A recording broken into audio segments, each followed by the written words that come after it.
आज हम संविधान का भाग 17 अर्थात राजभाषा के बारे में पढ़ेंगे। संविधान का भाग 17 अर्थात राजभाषा के बारे में पढ़ेंगे, जो कि संविधान के अनुच्छेद 343 से 351 के मध्य है। संविधान के अनुच्छेद 343 से 351 के मध्य राजभाषा के बारे में जानकारी है, जो कि भाग 17 में क्या है, वर्णित है। इस पर अलग अलग अति लघु उत्तरी सवाल भी बन सकते हैं, दीर्घ उत्तरी सवाल भी बन सकते हैं। तो ये बहुत ही अति महत्वपूर्ण सवाल है और हिंदी में भी बहुत महत्वपूर्ण है। हिंदी का जो पेपर होगा उसमें भी बहुत सारे सवाल यहाँ से आपके मुख्य परीक्षा में भी आएंगे और व्यापम के लिए भी, सभी प्रतियोगी परीक्षाओं के लिए अत्यंत ही महत्वपूर्ण ये टॉपिक है राजभाषा का। तो राजभाषा क्या होती है? राजभाषा क्या होती है? एक भाषा होती है राष्ट्र के अधिकांश नागरिकों द्वारा जो भाषा बोली जाती है वो भाषा कहलाती है आपकी राष्ट्रभाषा। वो क्या कहलाती है? राष्ट्रभाषा कहलाती है। राष्ट्र के अधिकांश नागरिक जो भाषा बोलते हैं तो वो भाषा क्या कहलाएगी? आपकी राष्ट्रभाषा कहलाएगी। जैसे भारत की बात करें तो 121 करोड़ में लगभग 80 करोड़ लोग हिंदी बोलते हैं, तो हिंदी भारत की क्या हो गई? राष्ट्रभाषा हो। और देश के बहुसंख्य लोगों द्वारा या देश के अधिकांश नागरिकों द्वारा जो भाषा बोलचाल में प्रयुक्त की जाती है वो क्या कहलाती है? राष्ट्रभाषा कहलाती है। जैसे भारत के संदर्भ में बात करो तो भारत की राष्ट्रभाषा क्या होगी? हिंदी होगी। लेकिन संविधान की यदि हम बात करते हैं तो संविधान में राष्ट्रभाषा नाम का कोई भी शब्द उल्लेखित नहीं है, अर्थात राष्ट्रभाषा की कोई परिभाषा संविधान में नहीं दी गई है, अर्थात राष्ट्रभाषा नाम की कोई चीज़ संविधान में वर्णित नहीं है। तो फिर संविधान में क्या वर्णित है? तो फिर संविधान में राष्ट्रभाषा नहीं है, उसके स्थान पर राजभाषा का उल्लेख है। सभी 18 लोग जो ऑनलाइन हैं लेक्चर को ज़्यादा से ज़्यादा क्या करते हैं? शेयर करते हैं वॉच पार्टी के रूप में। परफेक्शन पीएससी के पेज पे भी कर दें, जल्दी से फेसबुक लाइव के माध्यम से कर दीजिए। मैंने एक पेज और बना रखा है परफेक्शन पीएससी के नाम, उस पर भी आप वो कर सकते हो, वॉच पार्टी के रूप में इसको शेयर कर सकते हो। तो ज़्यादा से ज़्यादा बच्चे इसको क्या करें? शेयर करें लेक्चर को। तो राजभाषा का उल्लेख संविधान में है, ना कि राष्ट्रभाषा का उल्लेख है। अब मैं सभी बच्चों से एक सवाल पूछना चाहूँगा कि जो राजभाषा है, भारत की जो राजभाषा है वो कौन सी है, या संघ की राजभाषा कौन सी है? इसका उत्तर चैट के माध्यम से आप मुझे जल्दी से देंगे। संघ की राजभाषा कौन सी है?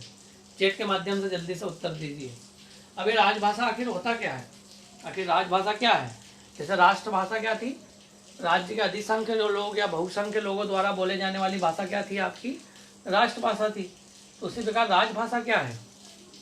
तो राजभाषा वाला जो कॉन्सेप्ट है ये थोड़ा सा अलग है। राजभाषा अर्थात शासकीय कार्य में प्रयुक्त, शासकीय कार्य में प्रयुक्त अर्थात सरकारी विभागों में प्रयुक्त। सरकारी विभाग में क्या होता है? पत्र लेखन होता है। एक विभाग से दूसरे विभाग पत्र क्या किए जाते हैं? जारी किए जाते हैं। सर्कुलर जारी किए जाते हैं, आदेश जारी किए जाते हैं, अधिसूचना जारी की जाती है। ये सब कुछ किसके माध्यम से होता है? पत्र के माध्यम से होता है। तो शासकीय क्रियाकलाप में या शासकीय विभागों में या सरकारी विभागों में या गवर्नमेंट ऑफिस में, भले वह सेंट्रल का हो या राज्य सरकार का हो, पत्र लेखन की जो भाषा होती है वो भाषा क्या कहलाती है? आपकी राजभाषा कहलाती है। यदि अति लघु उत्तरी में आया कि राजभाषा क्या है, तो शासकीय क्रियाकलापों में या सरकारी विभागों में पत्र लेखन की जो भाषा होती है वो क्या कहलाती है? आपकी राजभाषा कहलाती है। ठीक है। और राष्ट्रभाषा क्या है? राष्ट्रभाषा अर्थात राष्ट्र के बहुसंख्य लोगों द्वारा बोले जाने वाली भाषा को हम क्या बोलते हैं? राष्ट्रभाषा बोलते हैं। तो दोनों में आपको अंतर क्लियर हो गया कि राजभाषा अर्थात सरकारी विभाग में काम किस भाषा में होगा, पत्रों का जवाब किस भाषा में दिया जाएगा? हिंदी में दिया जाएगा, इंग्लिश में दिया जाएगा, उड़िया में दिया जाएगा, बंगाली में, मलयालम में, तो वो क्या होगी? राजभाषा कहलाएगी।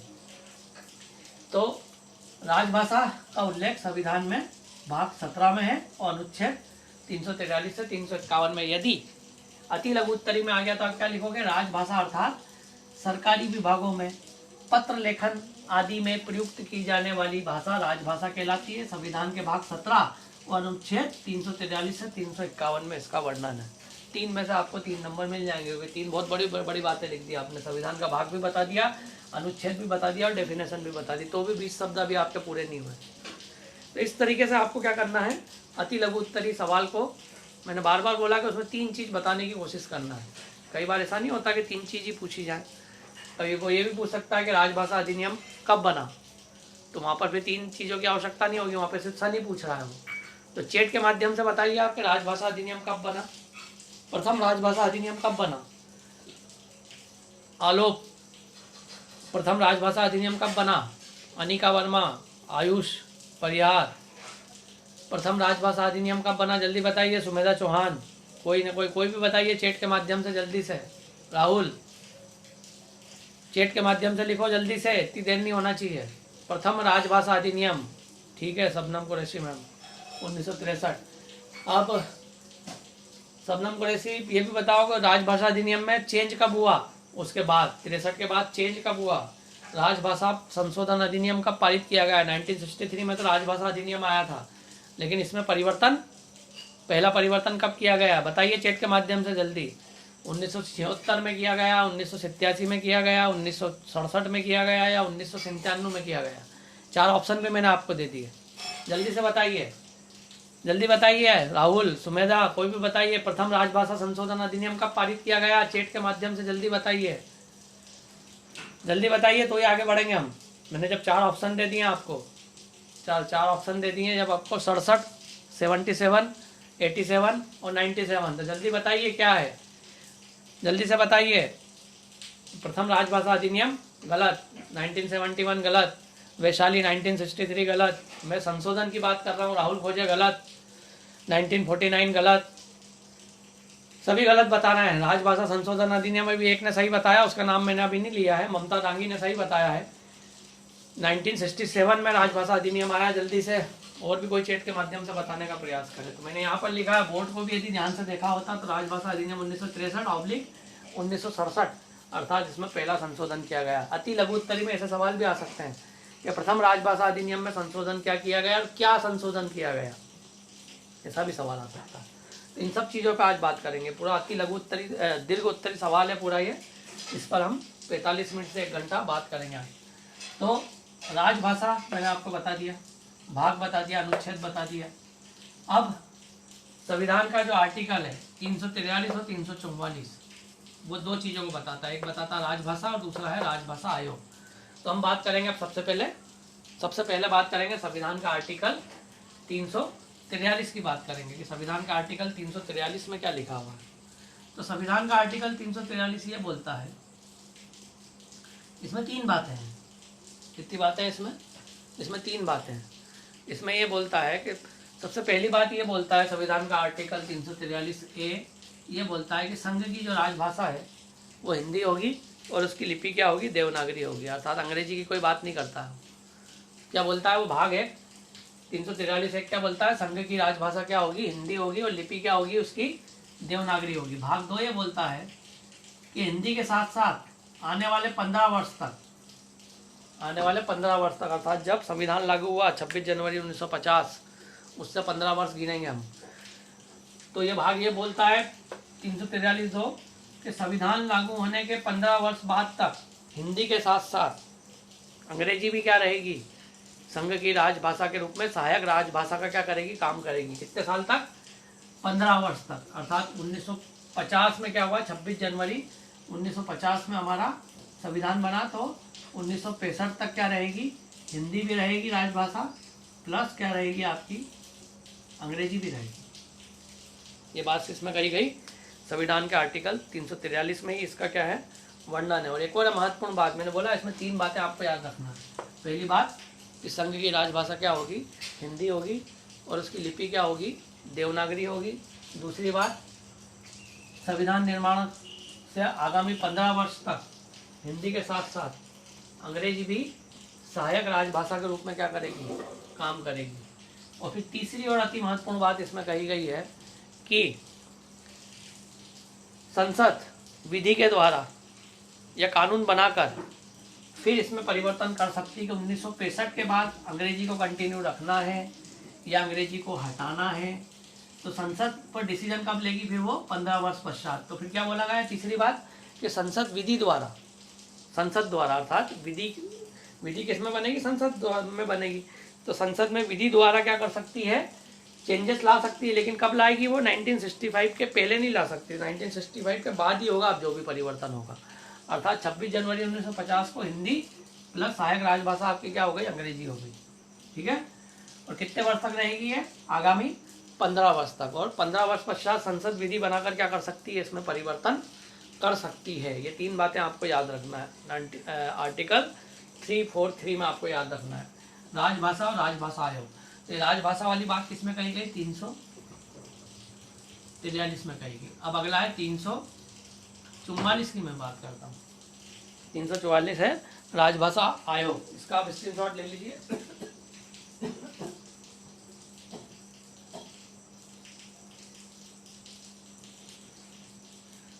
इसका आप स्क्रीनशॉट ले लीजिए। सभी बच्चे लेक्चर को क्या करें? ज़्यादा से ज़्यादा क्या करें? शेयर करें। सभी बच्चे लेक्चर को ज़्यादा से ज़्यादा शेयर करें। वॉच पार्टी के रूप में आप शेयर कर सकते हैं। अगली जो बात कही गई है राजभाषा आयोग, ये किसकी बात कही गई? 344 में। 344 में से तो 2 बातें हैं, राजभाषा आयोग प्लस राजभाषा समिति।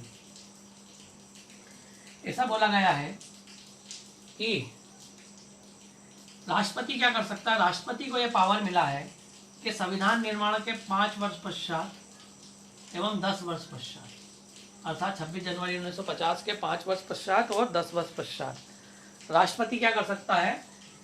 5 वर्ष पश्चात आपका राजभाषा आयोग बना सकता, राजभाषा आयोग बना सकता है। और 10 वर्ष पश्चात क्या बना सकता है? राजभाषा समिति का क्या कर सकता है? गठन कर सकता है।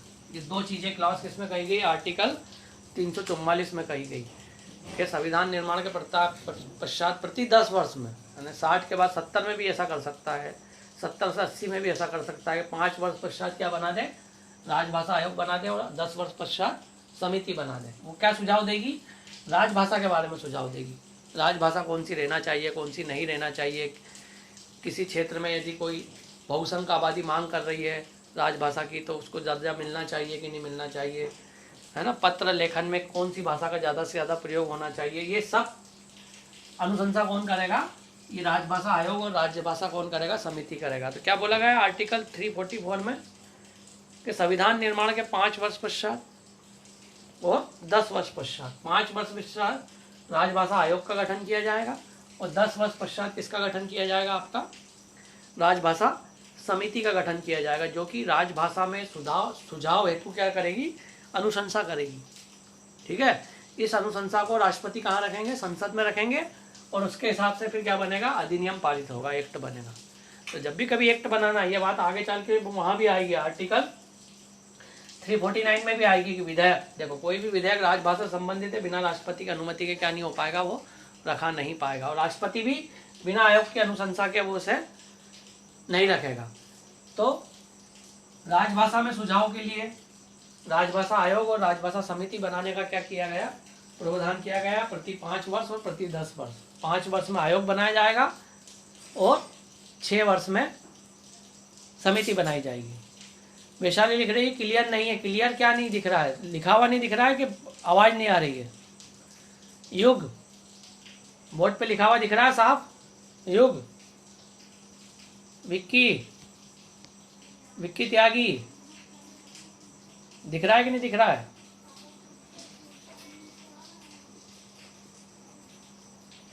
विक्की दिख रहा है आप सभी को? युग साफ दिख रहा है कि नहीं दिख रहा है? बोर्ड दिख रहा है सभी को? साफ दिख रहा है? सभी को साफ दिखाई दे रहा है? अभी तो जरूरत पड़ भी नहीं रही है अभी तो बोर्ड की, मैं अभी समझा ही रहा हूँ। ऐसे भी आप मेरी आवाज को ध्यान से सुनिए। बोर्ड दिखाई दे रहा है कि नहीं साफ? कोई एक चैट के माध्यम से बताइए, लिखा हुआ दिख रहा है कि नहीं साफ आपको? नहीं, राहुल लिख रहा नहीं, बोर्ड पर क्लियर नहीं दिख रहा है, नहीं दिख रहा है। तो इसको थोड़ा सेटिंग तो करना ही पड़ेगा फिर। अब आप बताइए, अब दिख रहा है आपको? अब दिख रहा है? सभी को दिख रहा है?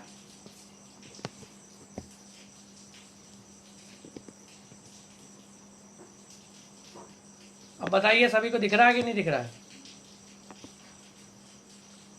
अब दिख रहा है? आलोक अब दिखाई दे रहा है? नहीं दिख रहा है, हर बच्चा यही कह रहा है।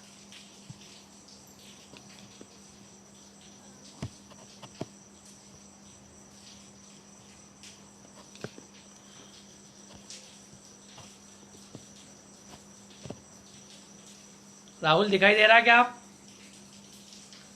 अब बताइए सभी लोग, जल्दी बताइए, जल्दी। दिखाई दे रहा है कि नहीं दे रहा है? कैमरा फोकस नहीं कर रहा है।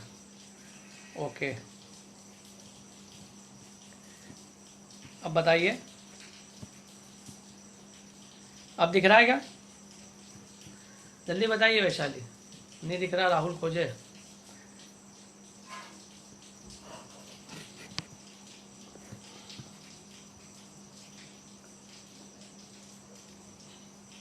हिमशिका बोल रही दिखाई दे रहा है। प्रवीण बोल रहा है नहीं दिखाई दे रहा है। आधे बोल रहे हैं दिख रहा है, आगे बोल रहा है नहीं दिख रहा है।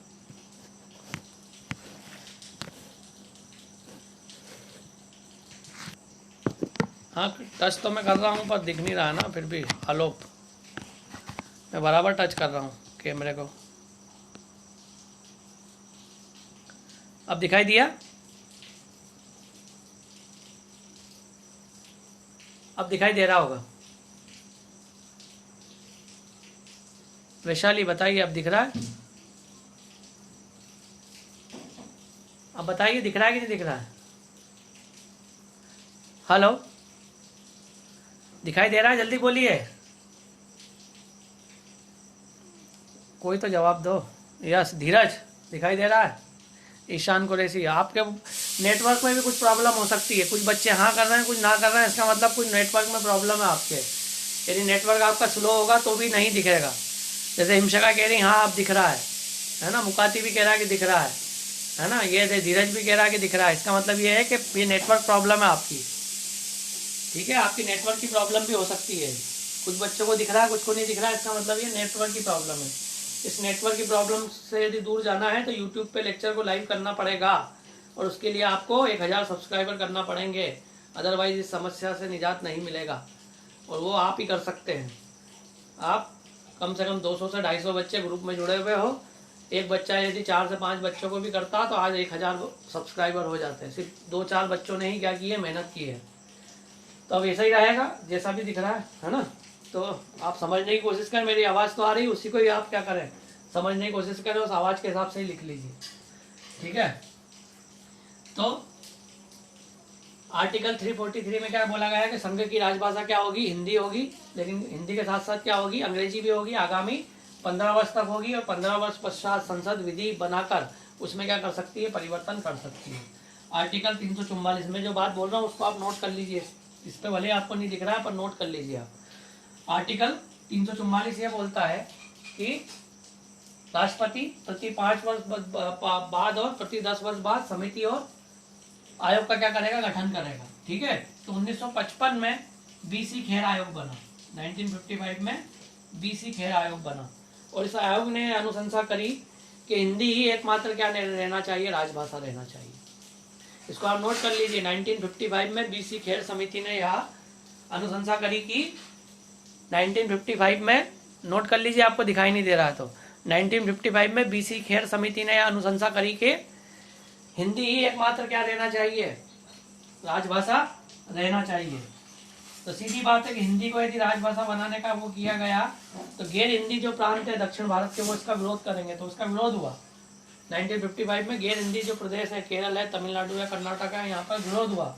इस विरोध के चलते पंडित जवाहरलाल नेहरू को फिर एक समिति बनानी पड़ी, जीवी पंत समिति।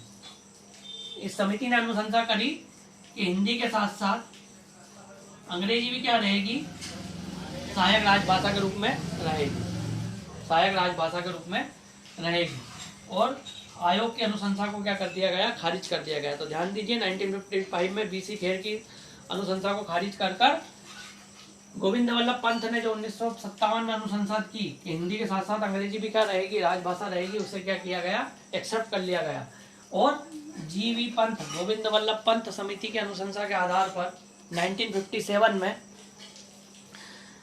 1957 में जो बनी, इसकी रिकमेंड के आधार पर राजभाषा अधिनियम 1963 क्या कर दिया गया, पारित कर दिया गया। तो राजभाषा अधिनियम कब बना, 1963 में बना।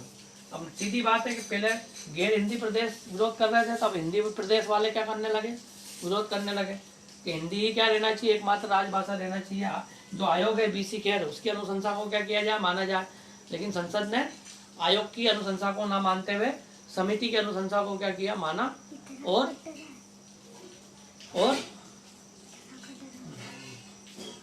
समिति की अनुशंसा को माना और राजभाषा अधिनियम 1963 क्या कर दिया गया, पारित कर दिया गया। तो 1963 जब पारित हुआ तो इसका जब हिंदी भाषी प्रदेशों ने क्या किया, विरोध किया, तो इस स्थिति में फिर इसमें एक संशोधन किया गया 1967 में।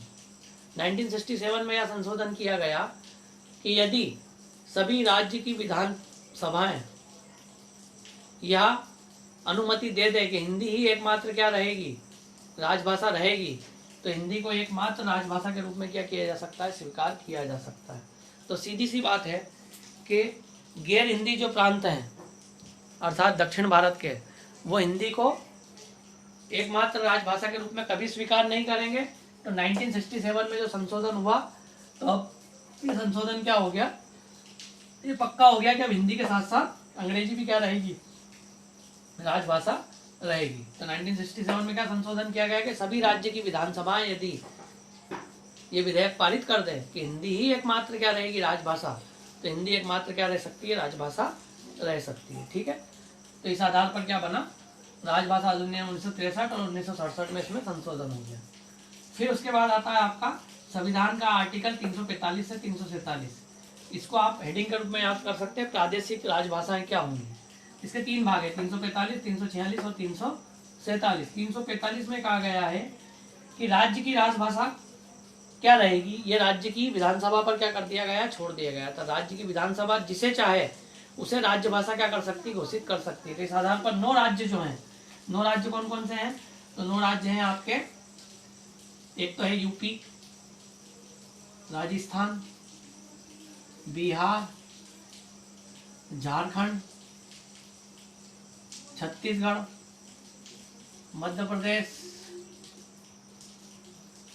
हरियाणा, हिमाचल प्रदेश और केंद्र शासित प्रदेश दिल्ली। इन 9 राज्यों में क्या है, हिंदी क्या है, हिंदी आपकी राजभाषा के रूप में क्या है, दर्जा प्राप्त है। और बाकी के राज्यों में हिंदी दूसरी राजभाषा के रूप में क्या है, दर्जा प्राप्त है, गैर हिंदी राज्यों में। तो राज्य की विधानसभा को यह पावर दे दिया गया कि वो किसे राजभाषा बनाएगी। तो 9 राज्यों ने अपनी राजभाषा किसे बना लिया, हिंदी को बना लिया। ये कहा गया किसमें, आर्टिकल 345 में कहा गया। फिर अगला 346 में, 346 में ये कहा गया कि संघ और राज्य के मध्य राजभाषा क्या रहेगी। तो सीधी बात है कि तो संघ, केंद्र सरकार और राज्य सरकार के बीच में जब पत्राचार होगा तो 2 ही भाषा में हो सकता है, या तो अंग्रेजी में हो सकता है या हिंदी में हो सकता है। तो संघ और राज्य के मध्य पत्र लेखन की भाषा क्या होगी, हिंदी या अंग्रेजी। और राज्य के मध्य क्या होगी, तो ये राज्य खुद डिसाइड कर लें कि वो उन्हें पत्र लेखन किस भाषा में करना है। तो 346 में क्या है, संघ और राज्य के मध्य पत्र लेखन किसमें होगा, हिंदी प्लस अंग्रेजी में। और राज्य के मध्य किसमें होगा, तो राज्य खुद डिसाइड कर लें कि वो हिंदी में करना चाहते हैं कि अंग्रेजी में करना चाहते हैं कि अन्य क्षेत्रीय भाषाओं में करना चाहते हैं। ये हो गया आपका आर्टिकल 346। और 347 बोलता है कि यदि किसी क्षेत्र की बहुसंख्य आबादी यह मांग करती है कि उस क्षेत्र की बोले जाने वाली भाषा को राजभाषा का दर्जा दिया जाए, तो राष्ट्रपति की अनुमति से यह विधेयक संसद में पेश किया जा सकता है और उसे राजभाषा का दर्जा मिल सकता है। ठीक है, तो ये क्या है, जनसंख्या यदि मांग करती है किसी क्षेत्र की, जैसे मालवा की जनसंख्या मांग कर ले कि मालवी को क्या देना चाहिए, राजभाषा देना चाहिए, तो ये विधानसभा से विधेयक पारित होकर राष्ट्रपति के पास जाएगा, राष्ट्रपति उसे फिर संसद में रखवा देगा। ठीक है, तो फिर मालवी भी क्या हो जाएगी, आपकी राजभाषा हो जाएगी। तो आर्टिकल 247 हो गया। फिर अगला है आपका हिस्सा आता है HC व SC की भाषा व निर्देश। हाई कोर्ट व सुप्रीम कोर्ट की भाषा क्या रहेगी। तो इसमें स्पष्ट रूप से कहा गया है 348 में कि हाई कोर्ट और सुप्रीम कोर्ट की भाषा एकमात्र रहेगी, वो रहेगी अंग्रेजी, हिंदी नहीं रहेगी, ये इसमें कहा गया है। अब आजकल कई राज्यों ने क्या किया है कि हिंदी में भी क्या करने लगे, डिसीजन सुनाने लगे। पर आर्टिकल 348 में कहा गया है कि हाई कोर्ट और सुप्रीम कोर्ट की भाषा और निर्देश क्या रहेंगे, काय में रहेंगे, आपके अंग्रेजी में ही रहेंगे। और 249 क्या बोलता है कि राज्य में भाषा में यदि कोई भी परिवर्तन किया जाना हो तो उसके लिए अनुमति किसकी आवश्यक है, आपकी राष्ट्रपति की आवश्यक है। और राष्ट्रपति बिना राजभाषा आयोग की अनुशंसा के, बिना राजभाषा आयोग के अनुशंसा पे कोई भी विधेयक संसद में नहीं रखने देगा। ठीक है, अर्थात कोई भी परिवर्तन आपको करना है राजभाषा में तो उसकी अनुशंसा कौन करेगा, आयोग करेगा। आयोग किसको रिपोर्ट देगा, राष्ट्रपति को देगा। राष्ट्रपति की उसे कहाँ रखेगा, संसद में रखेगा। ठीक है, तो ये आपको याद रखना है आर्टिकल 249। फिर अगला आपका आता है आर्टिकल अल्पसंख्यकों के लिए क्या प्रावधान है। अल्पसंख्यक अर्थात जिनकी संख्या क्या होती है, कम होती है, वो लोग क्या कहलाते हैं, अल्पसंख्यक। अर्थात भाषा के आधार पर, धर्म के आधार पर क्या होते हैं, अल्पसंख्यक होते हैं, है ना। हमारे भाषा के आधार पर अभी कोई भी अल्पसंख्यक नहीं, जितने भी अल्पसंख्यक है हमारे देश में धर्म के आधार पर है। कौन कौन है, मुस्लिम है, सिख हैं, ईसाई है, बौद्ध है, पारसी है और जैन है।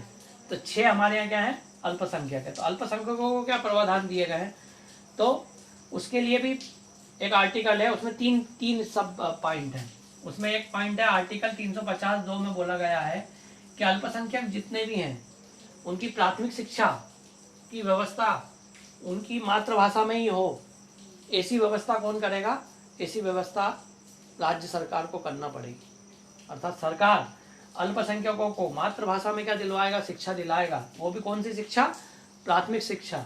ये व्यवस्था कौन करेगा, राज्य करेगा। ऐसा किसमें कहा गया, 350(2) में कहा गया।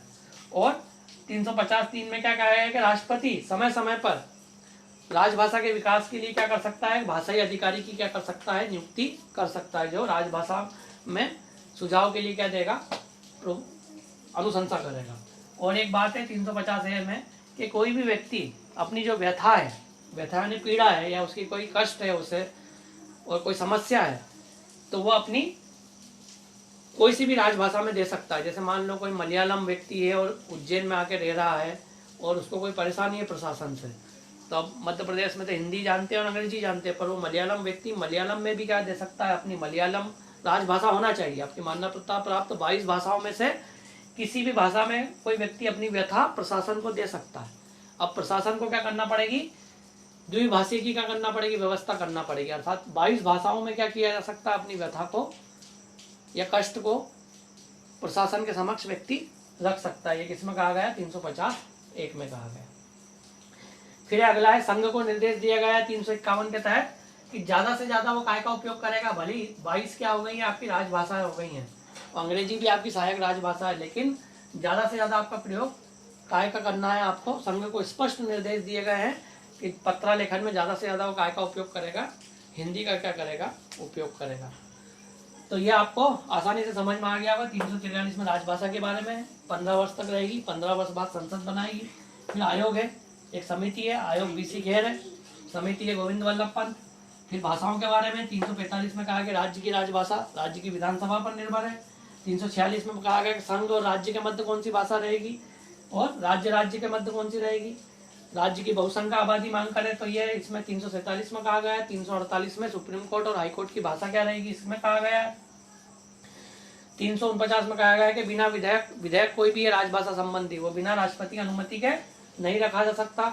फिर इधर 3 प्रावधान है, कोई भी व्यक्ति अपनी व्यथा अपनी राजभाषा में दे सकता है। प्राथमिक शिक्षा अल्पसंख्यकों को राजभाषा में मिलना चाहिए, है ना, वो उनकी मातृभाषा में मिलना चाहिए।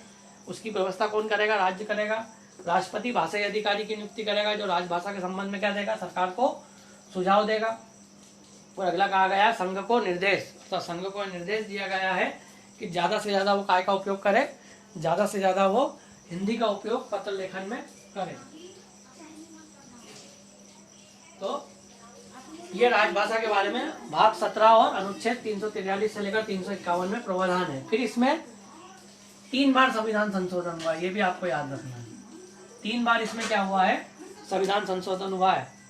राजभाषा के संदर्भ में 3 बार क्या हो चुका है, संविधान में क्या हो चुका है, आपका संशोधन हो चुका है।